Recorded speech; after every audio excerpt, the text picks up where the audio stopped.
Hello everyone, I figured today is a very special review, and the reason why I say that because today happens to be the 35 years today exactly that Star Trek 3 The Search for Spock was released in theaters. So I figured in light of that special anniversary, I figured I'd like to do a very insightful review about it. So for those that already know the story, it takes place shortly after the events of Wrath of Khan, which basically it's the middle chapter of the Genesis trilogy, and of course, Kirk, is still grieving for the death of Spock, and of course, he also has to deal with the fact that since the events of Wrath of Khan, Genesis has become what's been considered a galactic controversy, in Starfleet. So it's been kind of like I guess like a hush hush kind of experiment in which only those, I guess, involved in the scientific community are allowed to go to Genesis. And of course, there are those, that see Genesis as, not terraforming and creating planets, but rather as a weapon.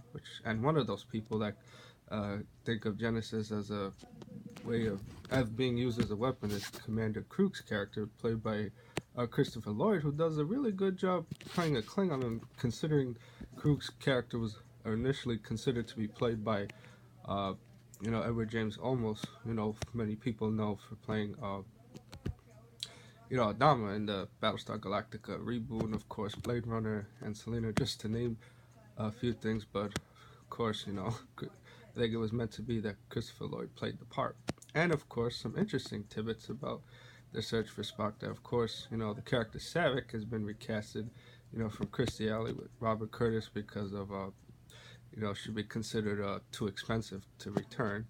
And of course, in this particular aspect of the story, Kirk, deals with the return of Spock's father, Sarek, who tells him about Spock's Katra, which is basically his living spirit, which he ended up inadvertently transferring to McCoy, which in a sense has been kind of driving McCoy, I guess you would say, like a little bit insane, almost like developing like a split personality of sorts. And Sarek tells Kirk that in order for, I guess, Spock and McCoy to find some kind of peace, that Kirk has to find Spock's body on Genesis and reunite it with its Katra. And of course, with Kirk, it's like by doing so would kind of like, I guess you would say, make him like a fugitive of sorts within Starfleet. But of course, it kind of takes a little bit reverse of what the Wrath of Khan did, in which in that particular movie, Spock told Kirk the needs of the many outweighed the needs of the one. But in this case, in Kirk's particular case, the needs of the one outweighed the needs of the many.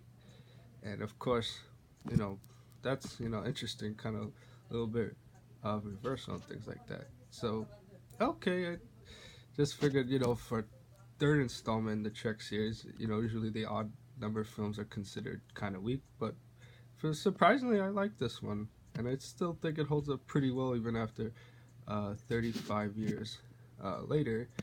And like I said, for some reason, the TOS movies hold up better than the Next Generation movies, with the exception of First Contact. But like I said, still a fan favorite of mine.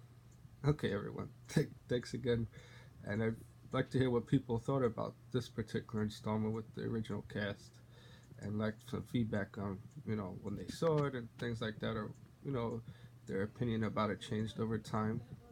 Okay, everyone, thanks again for watching.